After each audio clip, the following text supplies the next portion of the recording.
Bonjour et bienvenue pour ce tutoriel Photoshop CS5 consacré au web design et plus précisément à la création d'une zone de connexion pour vos sites internet. Donc une zone de connexion qui sera semblable à celle que vous voyez actuellement sur votre écran. Donc pour commencer, je vais créer mon nouveau document. Je viens dans le menu Fichier, Nouveau. Photoshop m'ouvre la fenêtre de création de nouveaux documents, document auquel je peux rentrer immédiatement un nom. Ce que je vais faire ici,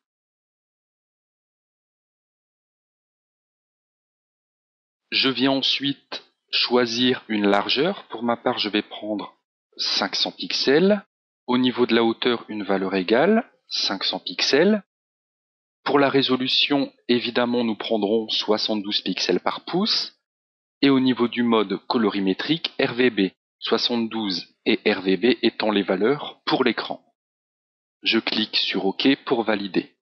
Photoshop me crée mon document carré de 500 pixels de côté comme demandé.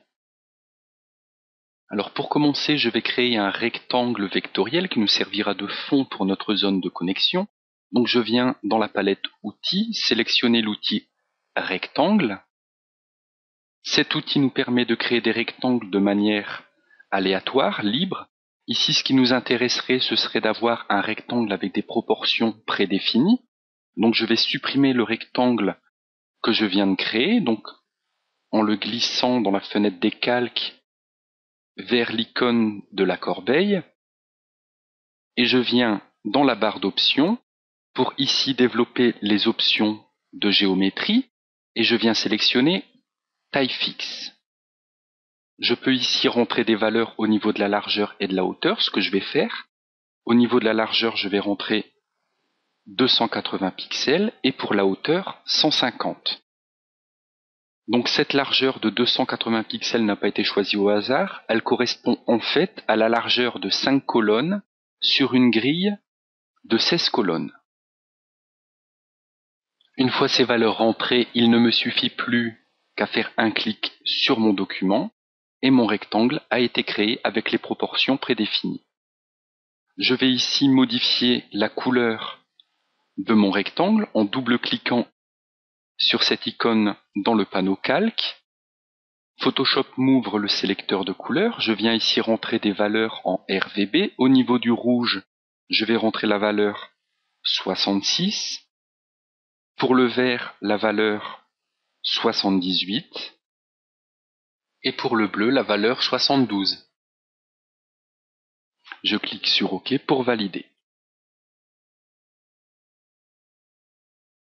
Par-dessus ce rectangle qui nous servira de contour, je vais ici créer un rectangle à coin arrondi. Donc je viens dans le panneau d'outils, développer les outils qui se cachent derrière l'outil rectangle pour choisir outil rectangle arrondi. Dans la barre d'options, je vais rentrer un rayon de 10 pixels et je vais une fois de plus venir développer ici les options de l'outil pour choisir taille fixe et rentrer une valeur de 260 pixels et 130. Je fais un clic sur mon document. Photoshop me crée mon rectangle à coin arrondi qui ne se voit pas beaucoup ici car il a la même couleur que le rectangle de fond. Donc je vais modifier cette couleur encore une fois en double-cliquant ici dans le panneau calque. Et au niveau des valeurs en RVB, je vais rentrer 107, 160 et 175. Je clique sur OK pour valider. Je vais maintenant centrer ces deux rectangles. Donc pour ce faire, je viens sélectionner le premier, je maintiens la touche CTRL et je sélectionne le deuxième. Je viens dans la barre d'outils prendre l'outil de déplacement et au niveau des options de cet outil, je vais aligner mes deux rectangles sur l'axe horizontal et vertical. Je vais maintenant appliquer un biseautage et estampage à mon second rectangle. Donc, je le sélectionne dans le panneau calque, je double-clique sur le calque correspondant et je viens choisir biseautage et estampage.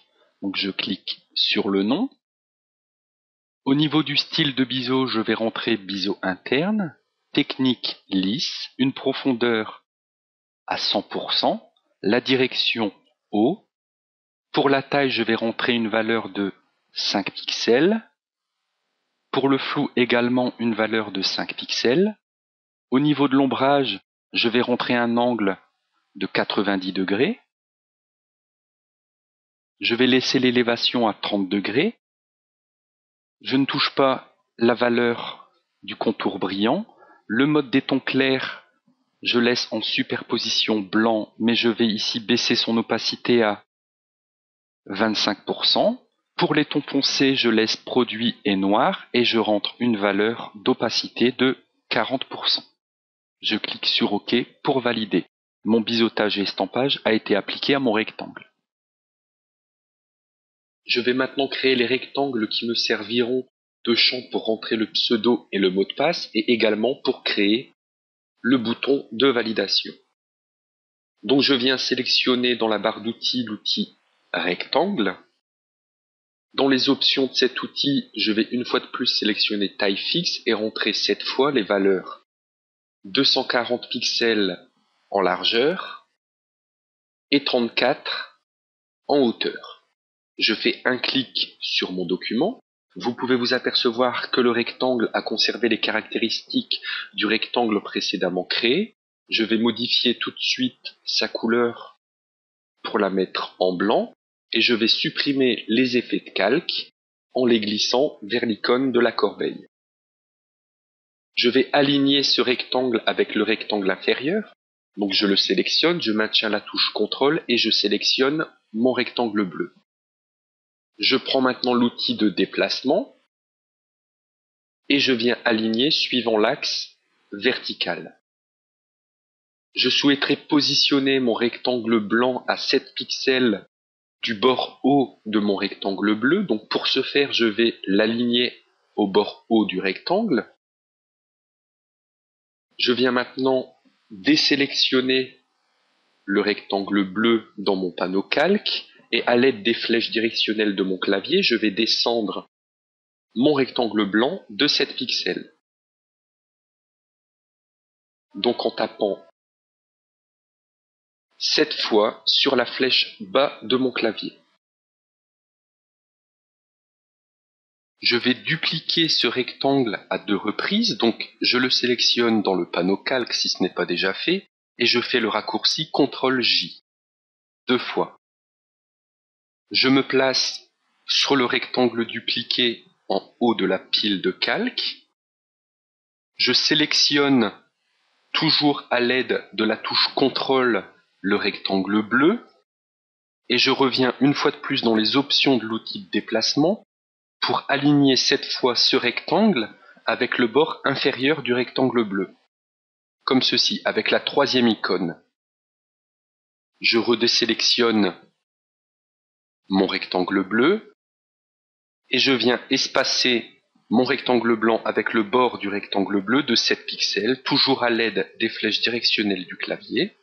1, 2, 3, 4, 5, 6 et 7. Et maintenant, je vais espacer de manière proportionnelle mes 3 rectangles blancs en les sélectionnant. Donc je sélectionne le premier, je maintiens la touche majuscule cette fois, je sélectionne celui à l'extrémité, les 3 rectangles sont sélectionnés, et dans les options de mon outil de déplacement, je viens prendre dans la deuxième zone, la deuxième icône qui permet d'aligner mes formes suivant le centre, comme ceci. Alors à ce niveau, je pense qu'il serait judicieux de renommer nos calques. Donc pour ce faire, c'est très simple, il suffit de double-cliquer sur le nom de la forme dans le panneau calque. En ce qui concerne la forme 1, je l'appellerai contour. La forme 2 sera le fond. La forme 3, pseudo. Ensuite, password. Et la forme 3 copie 2 sera connexion. Comme ceci.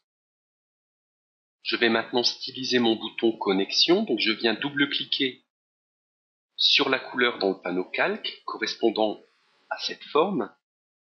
Quand je déplace mon curseur, une fois le sélecteur de couleur ouvert, sur mon document apparaît la pipette et je viens pipeter la couleur de mon contour. Je valide par OK.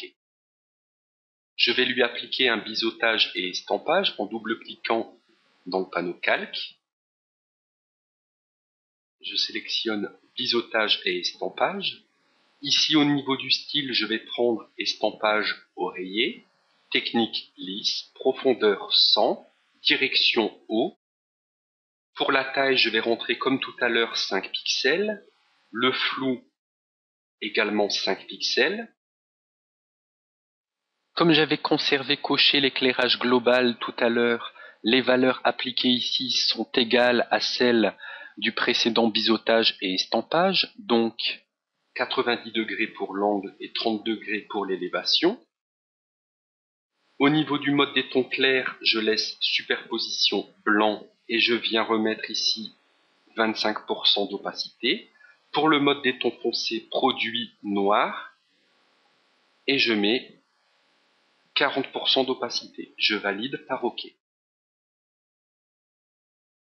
Je vais écrire le mot connexion sur mon bouton. Donc dans la barre d'outils, je viens sélectionner l'outil texte. Dans les options d'outils, pour ma part, j'ai choisi la police Lobster.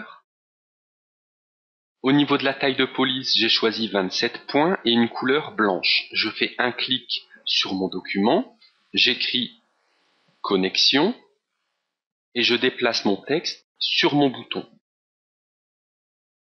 Je vais maintenant centrer ce texte par rapport au fond de mon bouton. Donc dans le panneau calque, je le sélectionne. À l'aide de la touche contrôle, je sélectionne le fond de mon bouton. Je reviens dans ma barre d'outils prendre l'outil de déplacement et je les aligne sur l'axe horizontal et vertical. Je vais maintenant appliquer des effets de calque à mon texte. Donc je le sélectionne, je double-clique dans le panneau calque. Je vais lui apporter tout d'abord une ombre portée.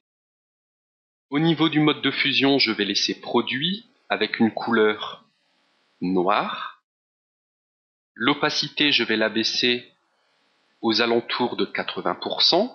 L'angle, je vais laisser l'angle par défaut de mon document qui est ici de 90 degrés, étant donné que j'avais coché éclairage global. Pour la distance, je vais rentrer une valeur de 5 pixels, un grossi à 5% et une taille à 10 pixels. Je valide par OK. Mon ombre portée a été appliquée à mon texte. Je vais lui appliquer maintenant un dégradé. Donc je refais appel une nouvelle fois au style de calque. Je redouble-clique. Je viens dans incrustation en dégradé. Le mode de fusion, je vais laisser normal. Je vais légèrement baisser l'opacité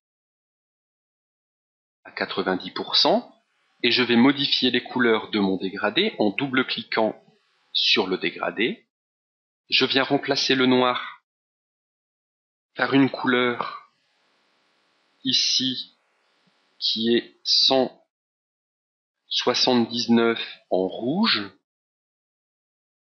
186 en vert et 188 en bleu. Je valide par OK. Je modifie mon blanc.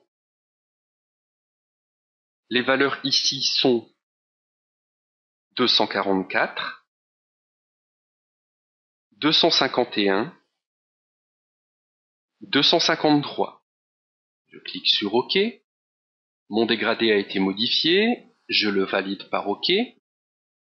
J'ai appliqué tous mes styles de calque. Encore une fois, je clique sur OK. Mon dégradé et mon ombre portée ont bien été apportés. Il ne me reste plus qu'à écrire login et password pour mes champs. Donc, dans la barre d'outils, je reprends mon outil texte. Je fais un clic sur mon document. Je viens choisir cette fois la police Verdana. Je réduis la taille aux alentours de 20-21 points et je modifie sa couleur pour un gris dont les valeurs sont 220, 220, 220. Je valide cette couleur en cliquant sur OK et j'écris maintenant Login. Je déplace ce texte au niveau de mon champ. Je vais aligner ce texte avec le rectangle inférieur. Donc, je sélectionne le texte, je maintiens CTRL et je sélectionne le rectangle pseudo. Je sélectionne l'outil de déplacement et j'aligne ces deux calques sur l'axe vertical et horizontal. Je reviens sur le calque de texte login, je vais le dupliquer par CTRL-J. Je le déplace au niveau de mon rectangle password. Je double-clique sur la vignette texte dans mon panneau calque.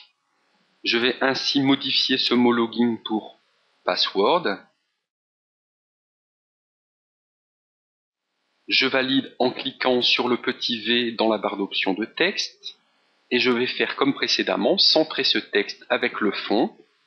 Je le sélectionne, je maintiens CTRL, je sélectionne mon rectangle renommé password et je l'aligne verticalement et horizontalement. Pour conclure, je vais appliquer une texture de bruit à mon fond bleu. Donc pour ce faire, je viens dans le panneau calque, je sélectionne ma forme vectorielle renommée fond, je fais un clic droit et je viens ici sélectionner convertir en objet dynamique, ce qui nous permettra d'appliquer un filtre sans être obligé de pixeliser notre forme vectorielle. Je viens dans le menu filtre, bruit et ajout de bruit. Au niveau des valeurs, je vais rentrer une valeur approximative de 4%. Je vais sélectionner répartition uniforme et je vais laisser monochromatique coché pour éviter d'avoir des pixels de couleur dans mon bruit. Je clique sur OK pour valider.